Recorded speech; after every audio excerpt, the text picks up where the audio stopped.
सालों पहले एक नगर का राजा अपने राज्य में रात को अपना रूप बदलकर घूमता था। वह रूप बदलने के बाद लोगों से मिलकर अपने ज्ञानी राजा के बारे में जानने की कोशिश करता और उनकी समस्या को समझता था। एक रात जब नगर घूमकर आया तो अचानक जोर से बारिश होने लगी। उसने देर किए बिना एक गरीब के घर का दरवाजा खटखटाया। राजा के दरवाजा खटखटाने के बाद घर से एक व्यक्ति निकला। वह एक गरीब किसान था जो अपने पत्नी और बच्चों के साथ रहता था। बारिश तेज थी तो किसान ने राजा को अंदर आने के लिए कहा। राजा ने घर में जाने के बाद पूछा, क्या आप मुझे कुछ खिला सकते हैं? मुझे बहुत तेज भूख लगी है। वह गरीब किसान और उसका परिवार 3 दिनों से भूखा था और उसके घर में एक भी दाना अन्न का नहीं था। किसान के मन में हुआ कि भले ही हम भूखे हैं, लेकिन अपने अतिथि को यूं भूखा नहीं रख सकते। अब किसान यह सोच कर बेचैन हो गया कि अपने अतिथि का पेट कैसे भरा जाए। तभी उसने घर के सामने वाली दुकान से चावल चुराने की तरकीब सोची।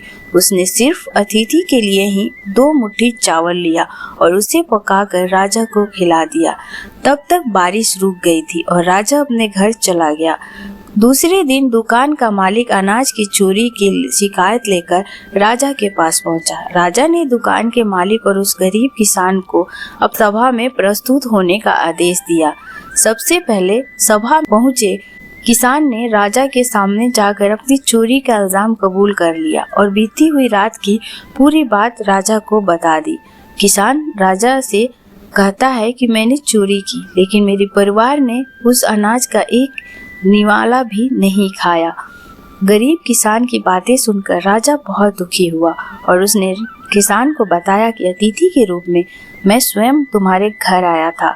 इसके बाद राजा ने सभा में पहुंचे दुकानदार से पूछा कि क्या आपने अपने पड़ोसी को चोरी करते हुए देखा था?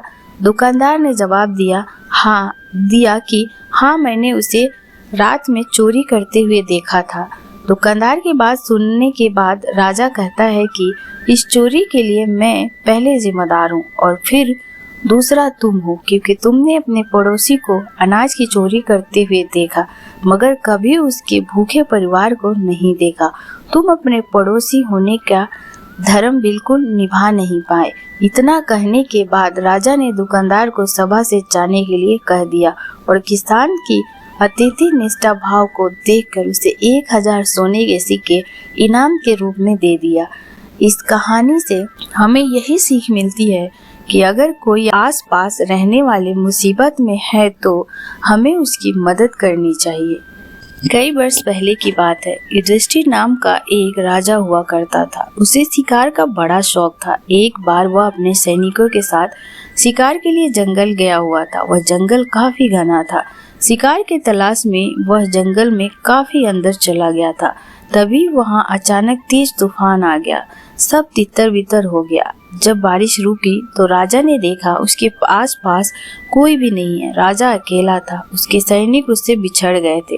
शिकार के तलाश में भटकने की वजह से राजा थक भी गया था। भूख और प्यास के मारे उसका बुरा हाल हो गया था। तभी उसे 3 लड़के आते दिखे। राजा उसके पास गया और बोला, भूख और प्यास के मारे मेरी जान निकल रही है, क्या मुझे कुछ खाना और पानी मिल सकता है?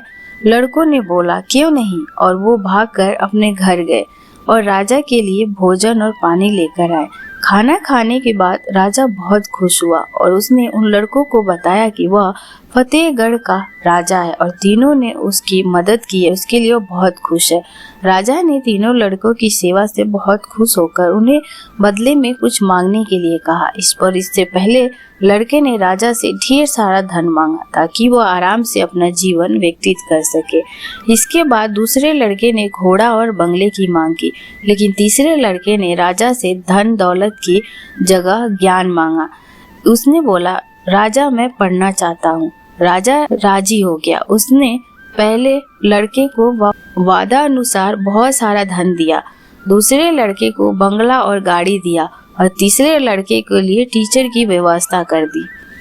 बहुत दिन बीतने के बाद एक दिन अचानक राजा को जंगल वाली घटना याद आई तो उसने उन तीनों लड़कों से मिलना चाहा।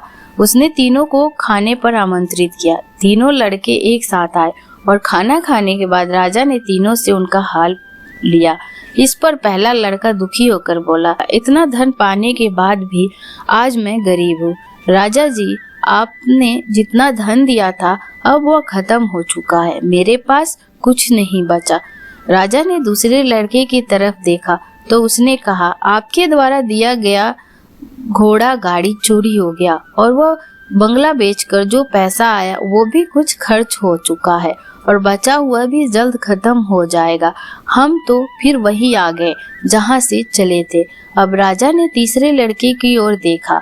तीसरे लड़के ने बोला, राजा, मैंने आपसे ज्ञान मांगा था जो रोजाना बढ़ रहा है। इसी का नतीजा है कि मैं आज आपके दरबार में मंत्री हूँ।